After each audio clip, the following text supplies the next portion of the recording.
নবী সাল্লাল্লাহু আলাইহি ওয়াসাল্লাম বলেছেন চোখের বদনজর এমন সত্য যে একটা উটকে এই রান্নার ডেকচির মধ্যে ঢুকাই ফেলতে পারে।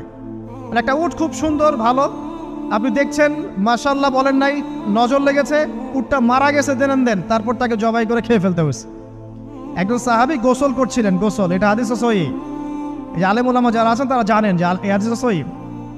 একজন সাহাবী গোসল করছেন, তার গায়ের চামড়াটা খুব সুন্দর ছিল, একদম স্কিনটা অনেক সুন্দর থাকে না এমন কিছু মানুষ। আচ্ছা, এখন আরেকজন সাহাবী এই গোসল দেখছেন দূর থেকে, দেখে বলছেন যে কি চমৎকার তার শরীরের রংটা, যেন কুমারী নারীর মতো, অনেকটা এমন একটা কথা তিনি বলেছিলেন। সাথে সাথে এই সাহাবী অজ্ঞান হয়ে পড়ে গেছে। কোন সাহাবী? যিনি গোসল করছিলেন। এটার আপনি কোনো ব্যাখ্যা দিতে পারবেন না তো, এখানে কোনো সায়েন্স দিয়ে বা মেডিকেল সায়েন্স দিয়ে আপনি কোনো ব্যাখ্যা করতে পারবেন না। একটা ব্যাখ্যা দিতে পারেন, কিন্তু কেন সেটা হলো সেটা আপনি অ্যান্সার খুঁজে পাবেন না।